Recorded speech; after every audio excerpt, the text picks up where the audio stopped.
என் கண்ணீருக்கு பதில் உண்டா? Praise Lord.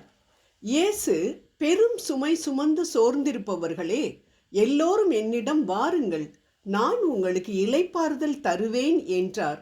மத்தேயு எழுதிய நற்செய்தி 11வது அதிகாரம் 28வது இறைவார்த்தை.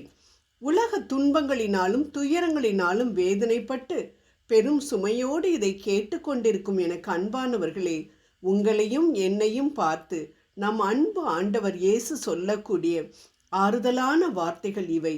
நான் ஃபர்ஸ்ட் ரேங்க் வாங்கினா ட்ரெஸ் வாங்கி தரேன்னு சொன்னீங்களம்மா, வாங்கிட்டேன், இப்போ வாங்கி கொடுங்க என்று நம்மிடம் நம் பிள்ளைகள் கேட்கும் பொழுது நம்மால் மறுக்க முடியுமா? பூவை போல் அறுப்புண்டு போகும் நாமே நமது சொல்லை காப்பாற்ற முயற்சிக்கும் பொழுது வாக்குமாறா தேவன் எப்படி தன் வாக்கை நிறைவேற்றாமல் இருக்க முடியும்?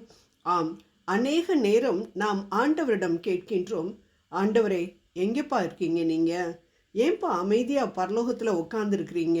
ரொம்ப தூரத்தில் இருக்கிறதுனால தான் நான் என் சத்தம் உங்களுக்கு கேட்கலை. நைட்டெல்லாம் அழுது அழுது தலையணையெல்லாம் நனைஞ்சிருக்கேப்பா, அது நீங்கள் பார்க்கலையா? எவ்வளவு நாள் உபவாசம் இருந்து ஜெபிச்சிருக்கிறேன், இருந்தாலும் ஒன்றுமே நடக்கலையே. தொடக்கத்தில் இருந்தபோது எப்படி பிரச்சனை இருந்துச்சோ அதே போல தானே இப்போயும் இருக்குது, ஒரு முன்னேற்றமும் இல்லையே. எப்போ தான் என் அழுகையை நீங்கள் தொடப்பீங்களோ அப்படின்னு மன்றாடுறோம். இப்பொழுது நம்பிக்கையுடன் விசுவாசத்துடன் நாம் ஆண்டவரை நோக்கி பார்ப்போம். நம்மை புறக்கணியாத நல்ல தேவன் அவர். இது நாள் வரைக்கும் அமைதியாக இருக்கிறார் என்றால் அதற்கு நிச்சயம் ஒரு காரணம் இருக்கும். ஆனால் அது நம் நன்மைக்காக தான் இருக்கும். ரோமர் 8:28.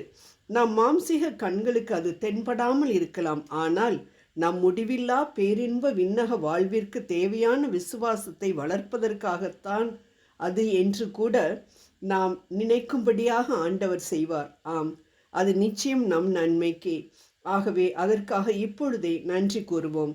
ஆம் அன்பானவர்களே, இப்பொழுது நீங்கள் போய்கொண்டிருக்கும் அழுகையின் பாதை உங்கள் வாழ்வின் கடைசி அத்தியாயம் என்று தயவு செய்து நினைக்காதீர்கள். ஆண்டவர் என்னை கைவிட்டு விட்டார், என்னை மறந்து விட்டார் என நினைக்காதீர்கள். தன் மக்கள் இஸ்ரவேலர் கடந்து செல்ல வழிவிடவில்லை என்ற ஒரே காரணத்திற்காக பல வருடங்கள் கழித்து இஸ்ரவேலரே மறந்து போயிருந்த நிலையில் அமலேக்கியரை சவுல் அரசரை கொண்டு தண்டித்த 1 சாமுவேல் 15:7 நம் ஆண்டவர் இன்றும் நம்மிடையே வாழ்ந்து கொண்டிருக்கின்றார்.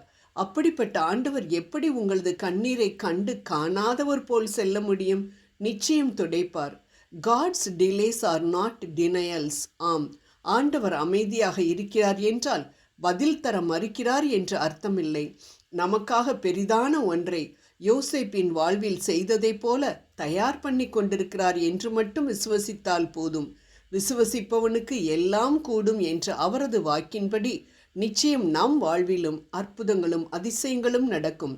ஆம், ஆண்டவரின் கடிகாரம் முன்னால் போவதுமில்லை, பிந்தி போவதும் இல்லை. சரியாக நடக்க வேண்டிய நேரத்தில் இவை நடந்தே தீரும்.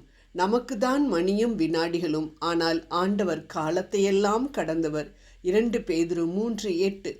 ஆகவே எனக்கு எந்த காரியங்கள் எப்பொழுது நடந்தால் அவை என் நன்மைக்காக இருக்கும் என ஆண்டவர் நினைக்கின்றாரோ அப்பொழுது அதை நிச்சயம் என் வாழ்வில் நிறைவேற்றுவார் என மட்டும் நம்புவோம், வெற்றி பெறுவோம்.